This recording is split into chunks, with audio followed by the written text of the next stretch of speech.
Hey, let's play with gels. Today in the studio.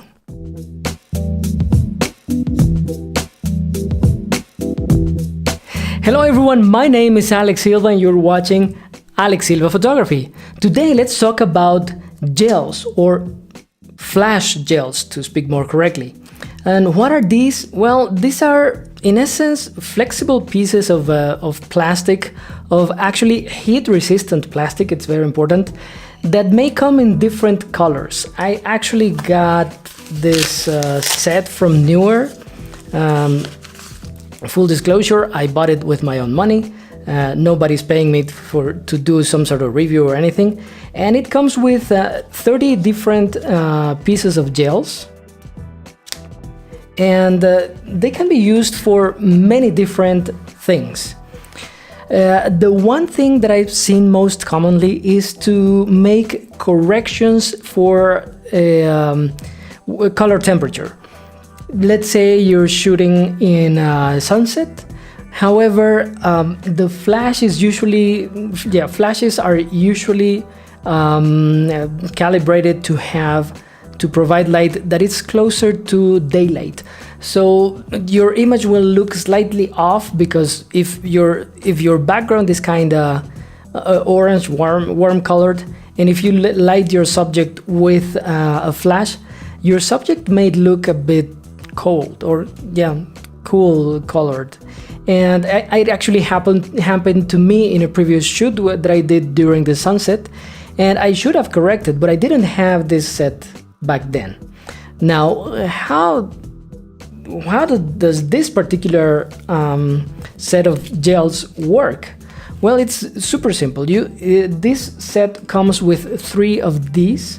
These are in essence rubber bands that you wrap around your flash, and then you take a piece of gel and place it in front of the light, and that is pretty much it. Now, as I said, most of the time we use them to correct colors, or to correct the temperature, or adjust the temperature of the flash in order to match the environment, which is great. There are some other uses for it. In my particular case, or the case that I'm going to show you in a minute, it's about adding more creative control to your flash photography.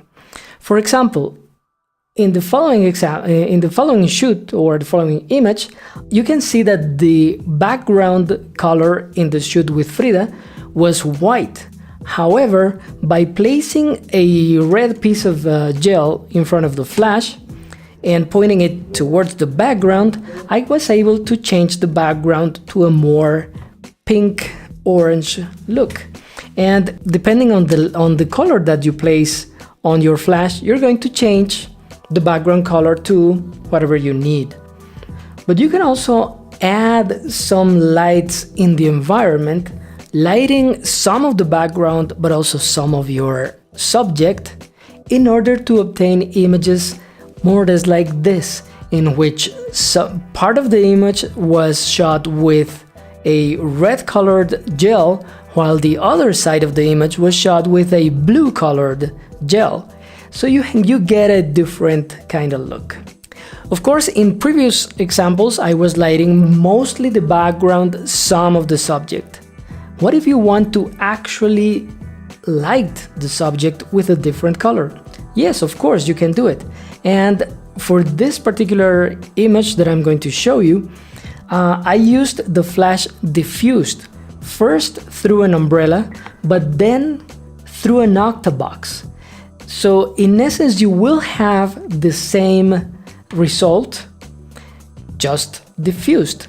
However, you need to consider that, of course, when you put a flash to shoot through an umbrella or through an octabox, it will lose some power. So you need to adjust the power accordingly. But you also need to consider that adding the gel in front of the flash will also reduce its power. In many cases, this kind of correction is documented in the gel, or in the gel system. In this particular case, you can see how much power you are losing while using these different gels. There are many different gel systems. There are some that conform to the shape of your particular flash. These are more universal, and there are some other systems that can be adapted to strobes, to big studio lights. And it depends on what you are using. I really like this one because it's not super expensive. It was actually pretty cheap, but also it's pretty universal. I can use it in almost all my flashes. The only flashes that I haven't tried or didn't really fit, it was the TT350s, but in essence I'm going to use a regular rubber band on those flashes in order to place gels on them. And that is how you can use flash gels in order to correct for your color temperature, or in order to get more creative control over your image. However, if you have any suggestions as to how should I use these gels, of course, leave a comment below.